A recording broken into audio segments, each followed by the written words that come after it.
সাধারণকালের দশম সপ্তাহ বৃহস্পতিবার।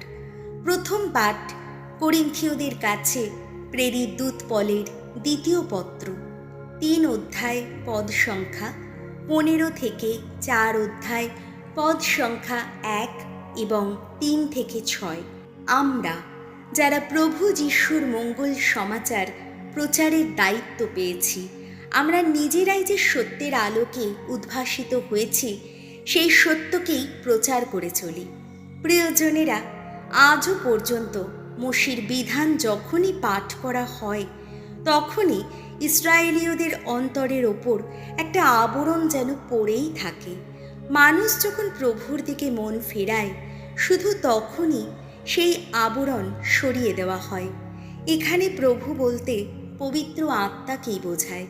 আর প্রভুর আত্মা যিনি, তিনি যেখানে সেখানেই স্বাধীনতা। এই আমরা যাদের মুখের ওপর থেকে সেই আবরণ তুলে নেওয়া হয়েছে, এই আমরা সবাই যেন দর্পণেরই মতো প্রভুর সেই মহিমা প্রতিফলিত করি।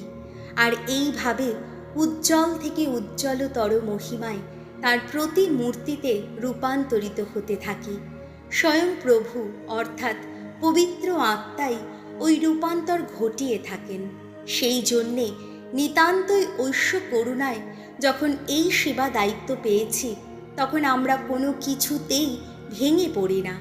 আমাদের প্রচারিত মঙ্গল সমাচারের অর্থ যদি তবুও প্রচ্ছন্ন থেকে যায়, তবে তা থেকে যায় শুধু তাদেরই কাছে যারা যাত্রা করেছে বিনাশের পথে। ওই যে সব মানুষ সত্যকে যারা বিশ্বাস করতে চায় না, ওদের মনটাকে তো সংসারের সেই দেবতা অন্ধই করে দিয়েছে, যাতে ওরা সেই মঙ্গল সমাচারের দীপ্তি দেখতে না পায়।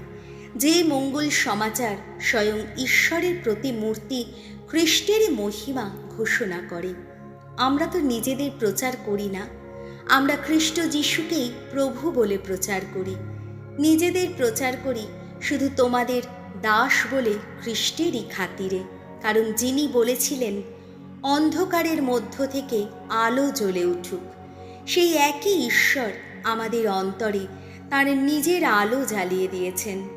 আমরা যেন সেই ঐশ্য মহিমার জ্ঞানে আলোকিত হই, যে মহিমায় খ্রিস্টের শ্রীমুখ উদ্ভাসিত হয়ে আছে। প্রভুর বাণী, শ্যাম সঙ্গীত ধুয়ো। এই পৃথিবীর বুকে প্রভুর মহিমা করবে অধিষ্ঠান। ভগবানের বাণী শুনতে চাই আমি, তার ভক্তজন যারা, তিনি শান্তির বাণী তাদের শোনান। যারা তাকে সম্ভ্রম করে, তাদের ত্রাণের লগ্ন আর দূরে নেই। আমাদের এই দেশভূমিতে হবে তাঁর মহিমার অধিষ্ঠান। ধুয়ো। এই পৃথিবীর বুকে প্রভুর মহিমা করবে অধিষ্ঠান। করুণা ও বিশ্বস্ততার হবে সম্মিলন। ধর্মময়তা ও শান্তি বাঁধা পড়বে ওষ্ঠ বন্ধনে। ভূতল থেকে বিশ্বস্ততা হবে অঙ্কুরিত, আর ধর্মময়তা স্বর্গ থেকে নত হয়ে দেখবে তখন। ধুয়ো। এই পৃথিবীর বুকে প্রভুর মহিমা করবে অধিষ্ঠান। শ্রেয় সুখ দান করবেন স্বয়ং ভগবান।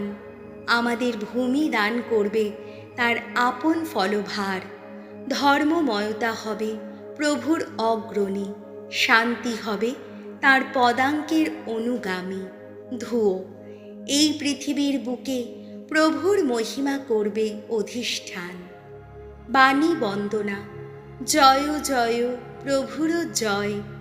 নতুন আদেশ দিলাম আমি, যেভাবে ভালোবেসেছি তোমরা সবে সেইভাবে পরস্পরকে ভালোবাসবে। জয় জয় প্রভুর জয়। মথি রচিত মঙ্গল সমাচার, 5 অধ্যায় পদ সংখ্যা 20 থেকে 26। ক্রোধ ও বিবাদ সম্পর্কে যিশুর সতর্কবাণী। যিশু একদিন তার শিষ্যদের বললেন, আমি তোমাদের বলে রাখছি, শাস্ত্রী ও ফরিসীদের চেয়ে তোমাদের ধর্মনিষ্ঠা যদি গভীরতর না হয়, তাহলে তোমরা কিন্তু কখনো স্বর্গরাজ্যে প্রবেশ করতে পারবে না। তোমরা শুনেছ যে প্রাচীনকালের মানুষদের এই কথা বলা হয়েছিল, হত্যা করবে না। যে কেউ হত্যা করবে তাকে তার জন্যে বিচার সভায় জবাবদিহি করতে হবে। কিন্তু আমি তোমাদের বলছি, যে কেউ নিজের ভাইয়ের ওপর রাগ করবে তাকে তার জন্যে বিচার সভায় জবাবদিহি করতেই হবে। আর ভাইকে যে অপদার্থ বলবে তাকে তো মহাসভাতেই জবাবদিহি করতে হবে। আর যে তাকে পাষণ্ড বলবে তাকে নরকের আগুনেই জবাবদিহি করতে হবে। কাজে তোমার নৈবেদ্যযোগ্য বেদিতে উৎসর্গ করতে গিয়ে সেইখানে যদি তোমার মনে পড়ে যায় যে তোমার বিরুদ্ধে তোমার ভাইয়ের কোনো অভিযোগ আছে, তাহলে সেখানে যজ্ঞবেদীর সামনে তোমার নৈবেদ্য ফেলে রেখেই ফিরে যাও। আগে ভাইয়ের সঙ্গে পুরনো সদ্ভাব ফিরিয়ে আনো, তারপরেই এসো তোমার ওই নৈবেদ্য উৎসর্গ করতে।